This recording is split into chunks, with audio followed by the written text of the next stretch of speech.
Buddhism is the fourth largest religion in the world, with over 520 million followers. Followers of Buddha teachings are called Buddhists. This religion possesses a variety of traditions, beliefs, and spiritual practices that are in various scriptures and sacred texts. Buddhist teachings value giving, kindness, and respect for all living creatures above everything else. The origin of Buddhism is an excellent example of the religion's core strengths and philosophies. Buddhism originated in ancient India between the 6th and 4th centuries BCE, spreading through much of Asia. Siddhartha Gautama, the founder of Buddhism, also known as the Buddha, lived during the 5th century BC. The Buddha was born a prince into a wealthy royal family in Nepal and would live a life with little suffering due to his lavish and sheltered lifestyle. Some Buddhists believe that a holy man prophesies Gautama would one day be a great ruler of the land or lead a great spiritual movement. After hearing the prophecy, his parents decided they would keep him away from the public to ensure he would become a great leader of the land and not a spiritual leader. They gave him everything he could ever want, and more so, he would be less tempted to leave the castle. His parents' plan worked for a while, but eventually, Gautama decided to tour the land he would be ruling. He immediately was exposed to the suffering and sickness of others. He even came across a dead body. Despite the sparse and minimal life these people led, they still seemed happy and determined to keep going. Their strength moved him so much that from that day forward, he decided to give up the lifestyle he was so accustomed to and endure poverty. By keeping Gautama away from the suffering of people for so long in hopes of forcing him to be a leader of others, his parents made it so he would see the stark contrast between suffering and indulgence. This contrast would become a large part of Buddhist teachings and what inspired him to embark on his spiritual journey.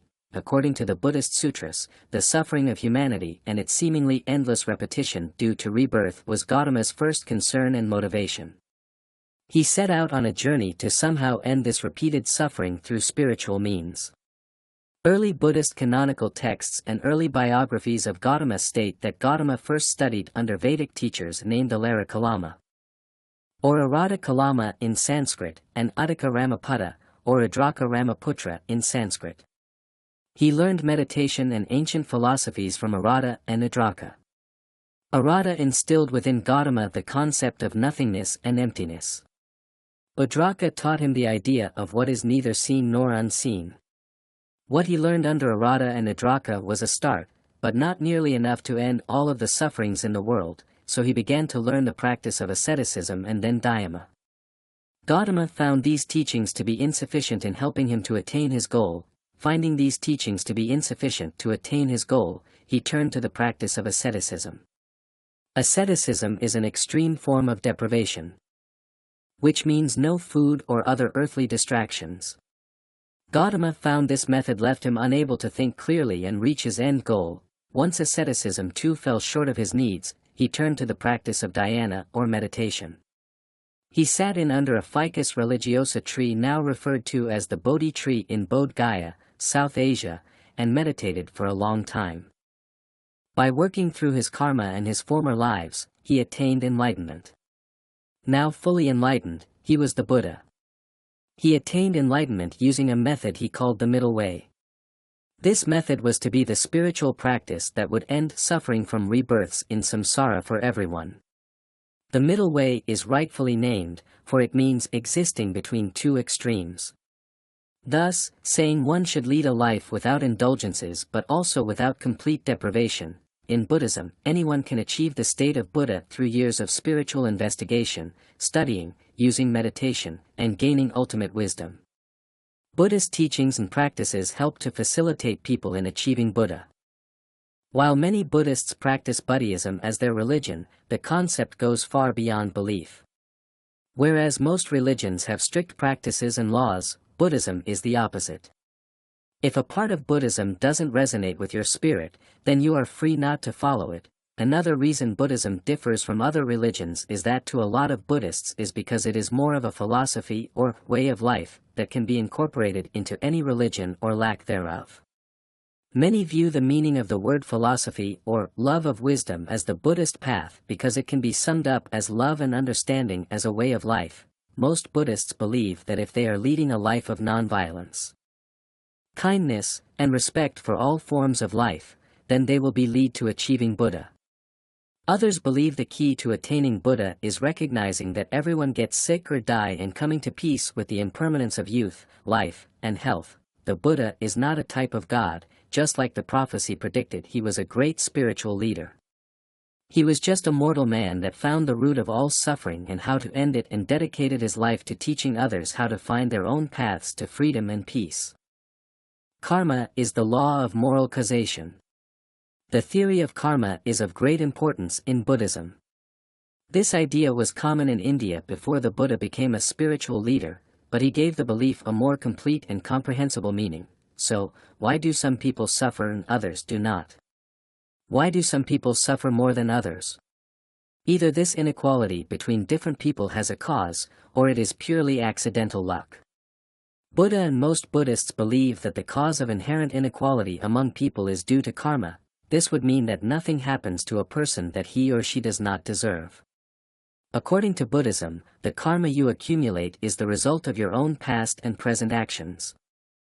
Even those born with afflictions or into poverty had accumulated negative karma in their past lives, and those born into wealth had accumulated positive karma. We ourselves are responsible for our own happiness and misery. We create our own heaven and hell here on earth, and we are the sole architects of our own fate. Much of Buddhist teachings center around how to escape life's never-ending suffering and find freedom by focusing on the Four Noble Truths. These are the truths Buddha realized while on his path to enlightenment. 1. Suffering exists, dukkha. 2. Suffering arises from attachment to desires, samadaya. 3. Suffering ends when attachment to desire ceases, nirodha. 4. Freedom from suffering is possible by practicing the Eightfold Path. These truths are easy to understand if you think of them as the root of all suffering. Dukkha, the first noble truth, is suffering exists because people crave and desire. The Buddha identifies the problem, suffering, first. In the second noble truth, he identified its cause. Suffering comes from wanting what is not permanent or necessary, and it originates from within your mind and keeps you stuck in old patterns and karma. In the third noble truth, he tells us there is a cure for our illness and what it is. To stop dukkha or suffering, we must start by giving up wanting and needing. The fourth and final noble truth, the Buddha gives us the Eightfold Path, which is the how-to method on how we can end our suffering. The Eightfold Path, also is known as Middle Path or Middle Way, is a system followed to achieve spiritual enlightenment and end suffering. The 8 aspects of this path are: right understanding, samaditthi, right thought, samma sankappa, right speech, samavaka, right action, sammakamanta, right livelihood, samma ajiva, right effort, samma vayama, right mindfulness, samma sati. Right concentration, samma samadhi. The primary purpose of the Eightfold Path is to begin mastering good ethical conduct, mental discipline, and wisdom. This path will mean something different for everyone, depending on his or her perspective, karma, beliefs, and stage of life. The path does not need to be followed and practiced one after in order, but instead, they can all be worked on and developed at the same time or in whatever order depending on the person. They are all linked, and each one can help a person master another on the path to enlightenment, as long as you work at being a good person, training your mind to be positive and satisfied, and gain wisdom from doing those things. You are already practicing Buddhism. You can also begin meditating, practicing mindfulness, and studying the Eightfold Path and other Buddhist teachings from sacred texts. Buddhism is not a belief system that operates with a set of rules, or a one-size-fits-all way to be. It is a way of life and philosophy to help you achieve ultimate liberation and peace in this lifetime. So, however, you want to become a Buddhist is the right way for you,